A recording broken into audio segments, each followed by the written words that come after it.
When did stand-up comedy start? 25. 25 years old. 25 late. I'm 34 now. 25.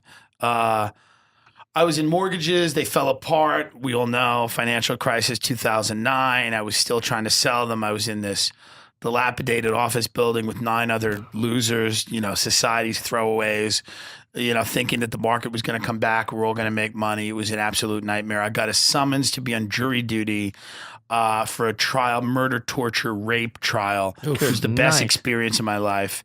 It was really great. It was I couldn't afford like going on a retreat. Like, how some of these people go on silent retreats. Yeah. So the idea that you could just sit back and really relax and sit in judgment of another human being who's clearly guilty. He seemed guilty. I don't know. I didn't pay super close attention. But I just didn't like his face. His eyes were very close.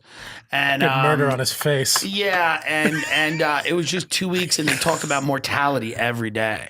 Okay, he stabbed her in each eye. It was wild. Oh my God. Yeah, it was bad. It was really bad, Yucky. And life plus 50 years, no possibility of parole.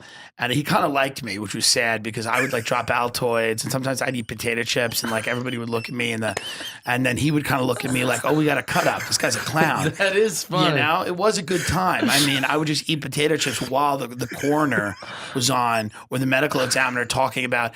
There were so many lacerations, we can't tell you how many stab wounds there were, and you'd hear. And so this guy would love it because he's a sociopath, and he'd be like, and I'd look at him and throw my arms up like, "Hey, what are you gonna do? Gotta eat. Gotta eat. Fun, not anymore, keto kid, but back then, gotta eat." And it was fun. And when I came in to deliver the verdict, I had to kind of look at him and be like, I don't, these fuckers, But after that experience, I kind of said to myself, I'm going to go and do something I really want to do instead of just wasting my life. And all of those crazy things. I came out of the closet a month later. I stopped doing drugs and alcohol, and I started comedy in the same exact frame. So it was this weird shift.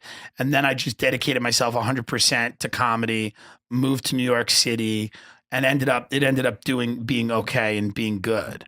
But that was a crazy, huge, big life change. Yeah. It was a big life change. Somebody had to die for that change to happen. Somebody had to get stabbed repeatedly. And I have no problem with that because I think I have a great show.